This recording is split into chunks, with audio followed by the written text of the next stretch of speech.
Hi, everybody. I'm Todd McKim along with the coach, and welcome to this week's show. We'll take a look at that Washington State victory and also preview next week's big game against Arizona State as the Ducks right in the thick of the Rose Bowl race. Be joined later in the program from one of the stars of yesterday's big win, and plenty more in store for you the rest of the show. Well, congratulations, Coach. You said when you took over the job, your first goal each and every year was to have a winning season. Well, with the 6th win of the year, you have ensured that, and it's just a building block for hopefully bigger things to come. Well, it was a very important game for us. Big game. Washington State was tied with us in the conference race. It meant if we won that game, it would be a winning season. That's always our first goal. I think very important to separate ourselves from the other people in the world that way. And it was a great defensive game by both teams, but certainly our defense stepped up, scored points for us, took control of the game, and I'm really happy with the way they played. And certainly people like Paul Jensen and Isaac Walker made some big plays. The game didn't start out on a positive note for Oregon as Washington State got the opening kickoff, drove the ball down the field for a touchdown, made it look easy. You were 3 and out, and then in that next series, the big play as far as your defense was concerned early, Jensen's interception, it seemed to get your team back into the ball game, seemed to get the crowd back into it, and took a little life out of Washington State. It was a big momentum shift. I mean, they had been driving. We looked a little lethargic on the first series, obviously, and didn't get much going offensively. Paul steps in, and I don't think the quarterback saw him, really. I watched the film of it, but he does a great job. He's an overachiever, if you want to call it that. Just a great young man. I'm very glad for him because he made that big play and did turn things around at that point. As it turned out, your defense outscored everybody else that took the field. The defense came up with 12 points, the special teams, a couple of field goals, extra point. The offense only with a 1 touchdown, but it was enough. It was enough, right? You know, we did not play well offensively. We didn't throw the ball as well as we needed to. We knew that they played basically a 9-man reading front, so you got a lot of one-on-one situations, but we weren't able to throw and catch last night as well as we were capable of. I think it's good to sit here and say that we won, not playing our best football game, but certainly special teams stepped up. The defense did a great job, certainly later in the game, and we started off slow on defense, too. We left some people open, and there are things confused us at times, but we overcame that. I think some good coaching and some good individual efforts by our players. 2 areas that had been a concern for you part of the year, the turnovers. You really did a nice job in this department. 5 turnovers created by your defense, 2 go for touchdowns on the interceptions, and also your special teams. That kickoff return team did a great job. I thought Brewer did a nice job with the kickoffs and his placement, and you almost recovered 2 onside kicks in essence. Right. We have the pooch kick, and it was very good for us. Matt did a great job kicking it off. We practiced. We brought him back this past week because he had looked best in practice.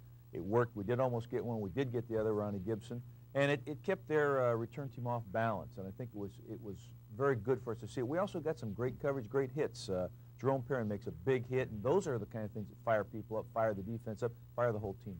I think talking to many of the fans after the game, it was almost a sense of relief knowing that Washington State was a good team. They have a great defense, and it's almost like we're thankful to survive that one. I've said it before. Washington State spreads you out on offense, does a lot of things that really isolate you, and you have to be heads up. The other thing is they have a great defense. They did a nice job with it.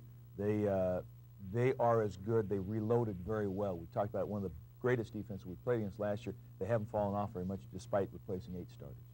Well, we'll get to the highlights momentarily. Let's check out the Pac-10 scoreboard. It was a good day, I guess, for scoreboard watching if you are an Oregon fan. You can see the Huskies starting to roll it up. They are undefeated in conference play, 31-17 over Arizona. They forced 5 turnovers and scored once defensively as well. California scored first and last, and it was good enough to defeat Oregon State in Corvallis 13-12, first conference win of the year for the Golden Bears. UCLA trailed 21-7 at halftime down on the farm, but Kareem Abdul-Jabbar exploded for 261 yards rushing on 42 carries, 4 touchdowns as the Bruins come from behind to shock Stanford, and USC suffers its first loss of the year, a non-conference game, but it might have implications in the Rose Bowl race a little bit later on. Notre Dame prevailing 38-10. Arizona State, Oregon's next opponent, had the week off. More about them a little bit later on, but let's get to the highlights. Homecoming for the Ducks, the 100th year of Oregon football. Great festivities all weekend. It was great. That's great tradition. It's great to see those people come back. I met people that played in the 30s, 40s, 50s, 70s, 80s, and it's great because there's a lot of tradition, a lot of hopes that are riding with us and their dreams and everything, and it fired our guys up. So you can see the opening kickoff, pretty good coverage, and the Cougars take over. This was a very impressive drive after this play as they mix the pass and the run very nicely. Rich Rule and Brian Collins step up very nicely in that first play. Reggie overruns us a little bit, and then Kenny slips and actually screens a couple of our players, and with their back gets outside. Madu's got great speed. Brian Collins makes a saving tackle there. But they got off on us. We had to catch up to the speed factor early. Back to Madu, who ended up with over 100 yards. I think he had 59 on this drive. Right. They ran sort of an isolation on the weak side, and Isaac Walker had to make the hit. Touchdown saving tackle right there. Come back, and again, good job of running. They're holding us up, and he's picking his holes very well.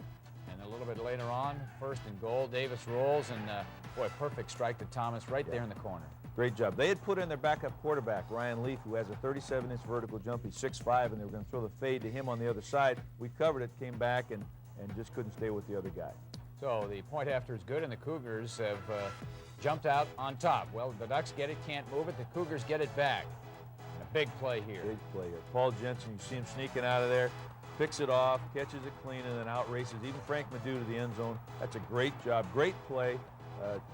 Turf's a little wet there, on that side, but again, just super anticipation. You see him right there in the throwing lane, almost a one-handed catch, and then it's just a foot race. And again, he's not the fastest guy, but he's got tremendous desire, and I'm very happy for Paul. That's a big, big play for us. Get you right back in the game. Unfortunately, the point after gets blocked. We get way too much penetration on our right side. One of their young inside linemen who's about 6'6" or 6'7".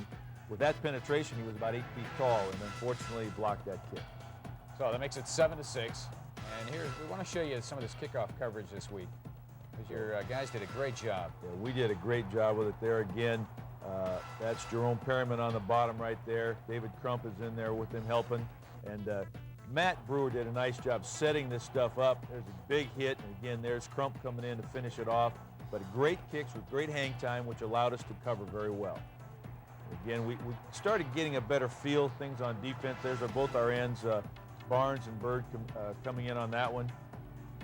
Great coverage here.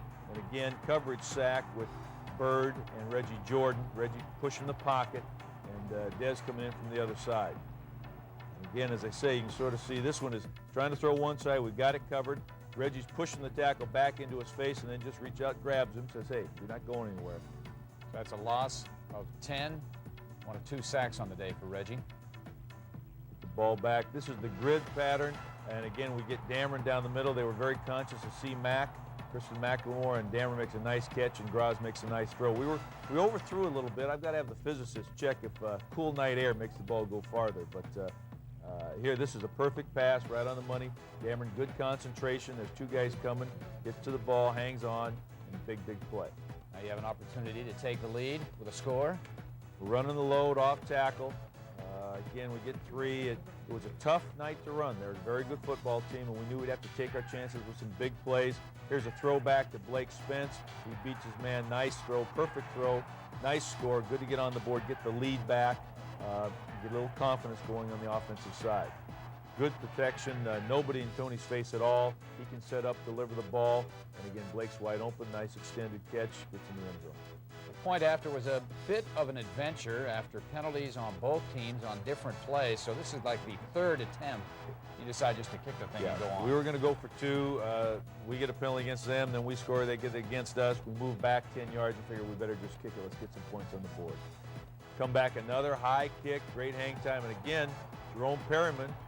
And I can't see who else, if I can see who that is coming in. Great help, and again, nice kick. We're getting off of blocks, a better understanding of exactly what we're doing now. See Jerome slide in there. Looks like Wilcox coming in to finish it off. Derek Barnes also there. I'm really happy with that coverage and that team. We've improved dramatically over the course of the season. Here's a great job, Reggie Jordan, and I believe that's Asher Arule. I'm sure you'll see him flash through here. Oh, it's Brian Collins coming on the safety blitz. That's right, we had the safety blitz on there. So the next play, 2nd down and 11 near the end of the quarter. And that's we had another safety on there, and it took the blocking scheme. You can see Brian coming again and frees up Asher. They can't block him. They don't have enough people there, and he comes in untouched. So at the end of the first quarter, Oregon leading Washington State after being down 7-0, 13-7. Well, we told you it was about time for the defenses to really take over control of the game, and as we begin the second quarter, immediately Washington State comes up with a big defensive play. In fact, it was their only turnover of the ball game.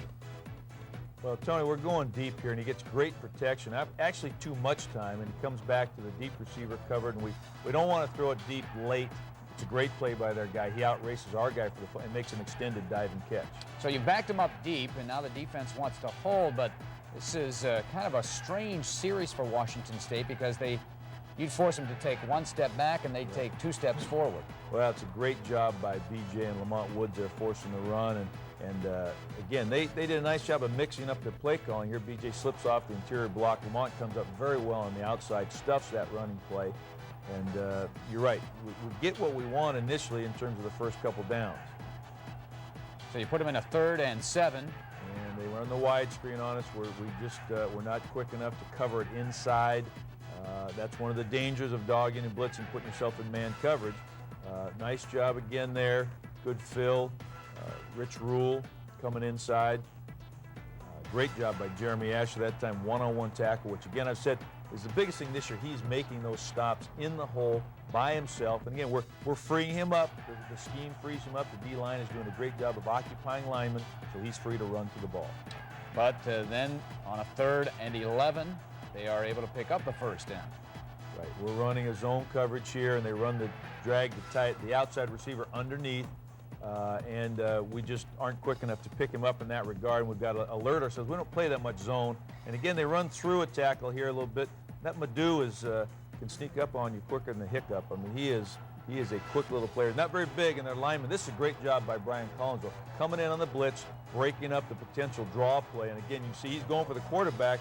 They put so much pressure on it, trying to run a draw or a little shovel pass. He breaks it all up and puts the ball on the ground. Great effort there. So a loss of 4. You get it back, can't move it. Here come the Cougs again. We blow up the counter play and force it out to our rush lanes here. Again, good pressure by Jeremy, throwing the ball away. This should have been grounding. I will say that right now. I will write that up. And I didn't get the call. I was a little mad about that. Here's Ricky. We finally pop him loose on a tackle trap up the middle. Probably most of the yards he gained was right there. They did a great job of keying on him. Tony Graziani on the option on a 3rd and short yardage play. Did a nice job picking up the first down. We got some key first downs. We actually did better on 3rd down than I thought. It didn't seem like it. Here's the wide screen to Dameron. Trying to, again, we knew that they were covering Ricky, so we used him as a decoy in that sense. Coming back, this is a nice throw by Tony. Good catch by Dameron. He's got to control the football. It's a great route. That ball was thrown like a dart. It went about 25, 30 yards on a rope, and a big play here. And as I said, great throw, great timing. Got to control it. Can't let that ball be stripped, even if you know you're going out of bounds. So it's a gain of 13. This was a drive that was aided quite a bit eventually by the Washington State defense committing some penalties. It was a loop route. Bizarre drive. It was like 18 plays. It was a long drive. This is a little loop route to Ricky. We have 2 receivers on that side. He runs a little in and out pattern. Tony hits him on stride real nice, breaks the first one, gets by a second tackler here, almost is off to the race. He just can't quite keep his feet. That's a big first down in there. Nice catch and run. Same play, and then he heads upfield. We tried to go, with the same look, and again, almost just an unbelievable catch by Ricky. He's extended fully. The ball's showing just a little bit too far. He's got, some sore ribs, so that was a real tough effort. We get the PI here. They're holding Kristen. And big play, very emotional game. Homecoming and a lot of emotions out there. Come back, again, almost the same thing. Great catch by Kristen off the fingertips. We're having a little trouble. The ground is knocking that ball out of our hands a few times. And then we finally get a big catch and play down there. I think Chris said, I'm going to go up in the air and make sure I can get this one. Nobody can get it but me. Makes a great catch, and one we've come to get used to from him, obviously. And with this reception, at that point he had tied Bobby Moore's mark for receptions in a career. Eventually he will break that in this game. Then you get down near the goal line and almost again, but pass interference again. Yeah, we get the PI, an almost situation, and we get the field goal, which I think is a nice thing going into halftime. Gives us that 16-7 lead, puts us outdistances that one touchdown situation, which is good. Now here's the final play of the half, and ends up being a pretty good run by Madu, but I think it also comes out being a positive for your team in that you forced yet another turnover. Great job. You watch Lamont Woods. He puts his hat right on the ball, delivers a solid lick, breaks the ball free, and we get it. Unfortunately, there's no time to do anything with it right there. But I like Lamont Woods come up and made some great tackles in that game. So at halftime, Oregon leading Washington State, homecoming 1995, 16-7. When we get into the third quarter highlights, as the Ducks start with possession of the football as we pick it up. The first drive, looks like you'd put this one either in the end zone or get some points. Nice play coming out to Dameron Ricketts, makes a nice catch, and again almost gets away. The turf was a little slick, and everybody had a little bit of a problem with the footing. But again, Dameron right here, if you can just keep that and get going. But it's a nice catch, first down, good timing throw by Tony. So on a 3rd and 11 play, here we're throwing back over the middle to Blake Spence, the backside tight end. We had used him on the throwback earlier, and we have a route where he'll come over the middle. We're rolling away from Tony's arm this time, which we do once in a while. You see Blake working on his man on the backside there. Tony, nice catch, and again, big 3rd down conversion for us. Good games for both Ricketts and Spence in this one. And we needed that. Then we come with the underforce to Eric Wynn, does a nice job. Probably our most productive play, actually. We used it later on several times in the stretch run. This is a great catch by Blake. He's covered very well, extends out, beats the defender. It's off the play action fake. Again, sets up the field goal attempt. A little bit wide to the left, hooked it a little bit. Yeah, it was a little high snap, too, that we didn't get. Here's that same wide screen that we had problems with earlier. Lamont Woods makes a shoestring tackle, but we've got to get that play before we get started. Again, and they're moving. That's a 3rd down conversion. We miss a tackle, and we've got to hold them in those situations. And again, there was some confusion at times. This is a nice job by Kenny Wheaton. Great individual effort. He's got that guy, and we're trying to force him to throw hot and then rally to the ball as quickly as we can.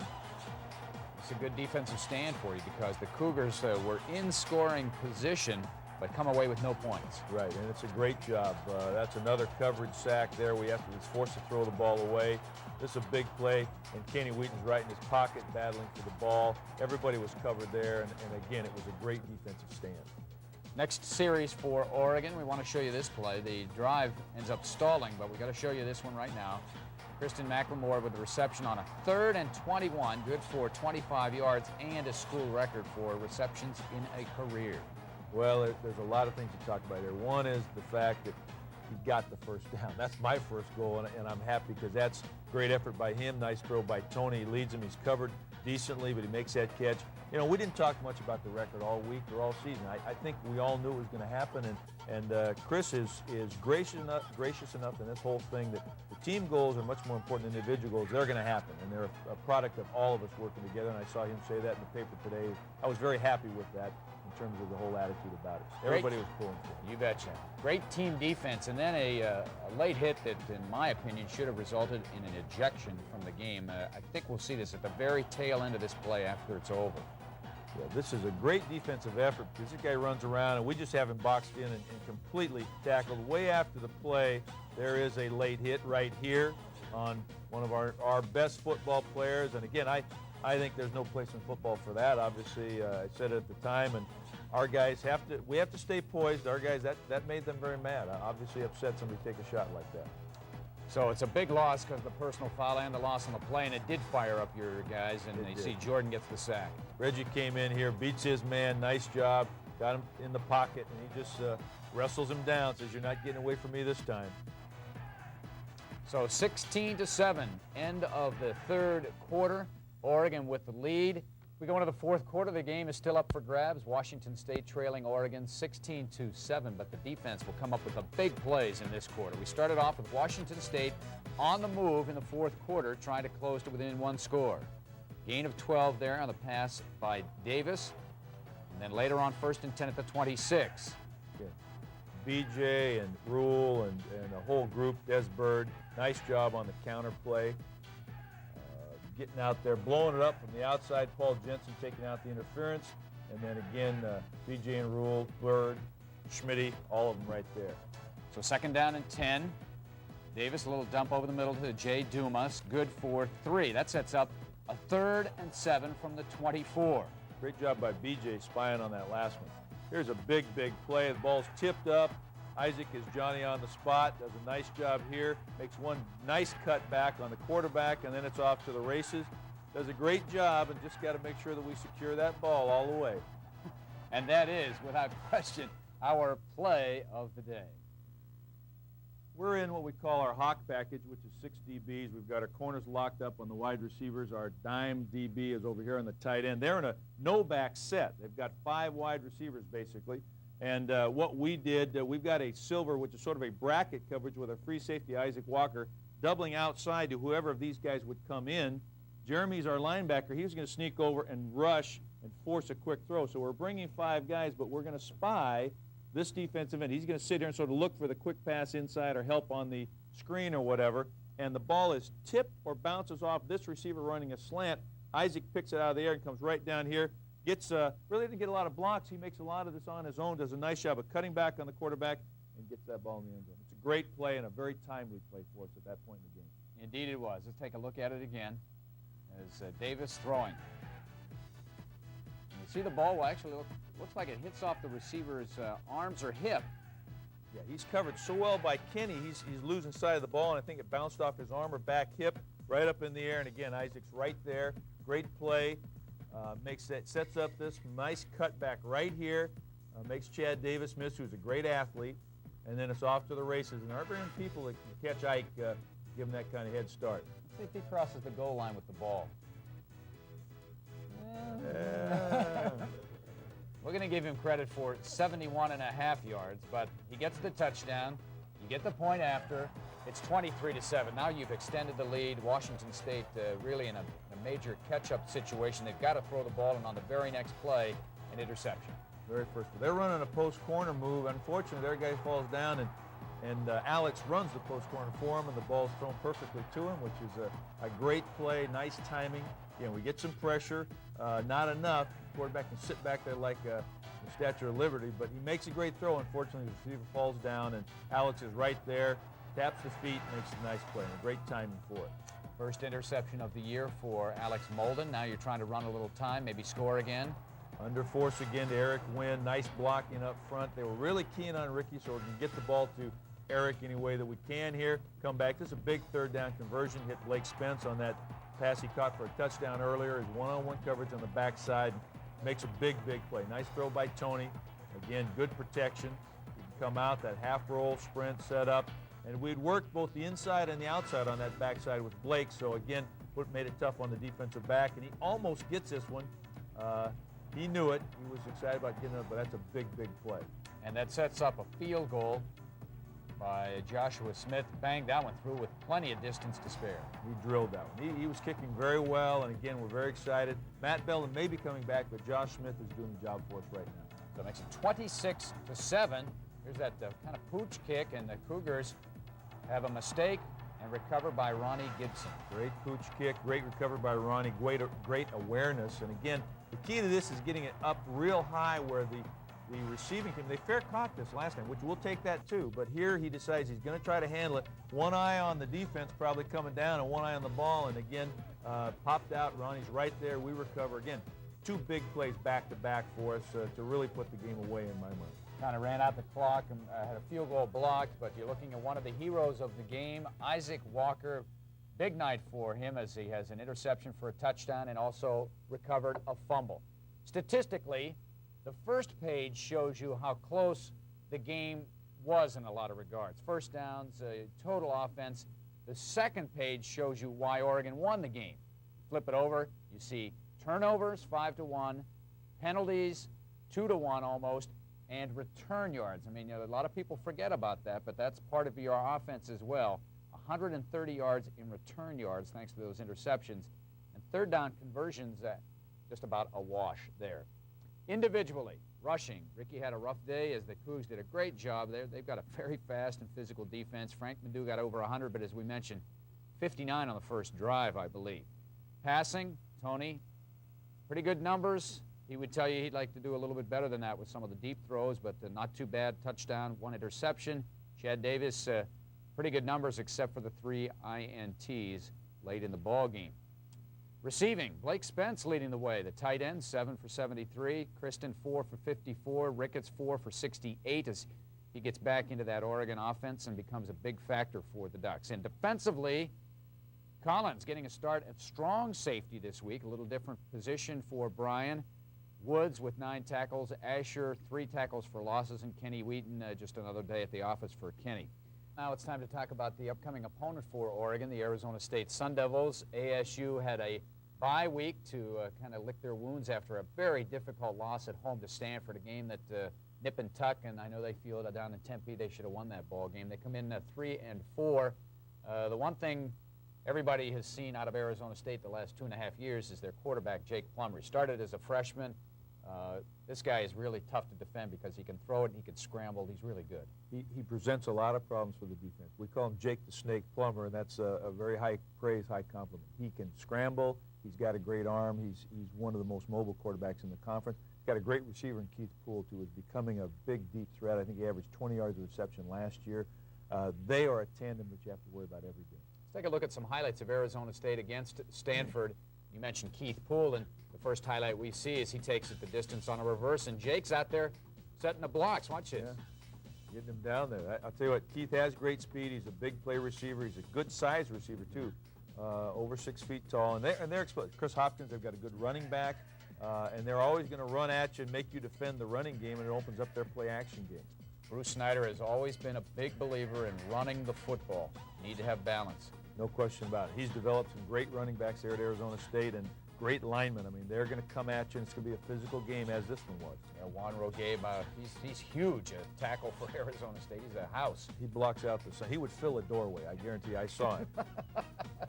Defensively, they've tried to mix things up. They want to blitz and attack and things like that, although maybe they don't have the personnel that Bruce wants right now. Justin Dragoo, he's a 6th-year senior, got an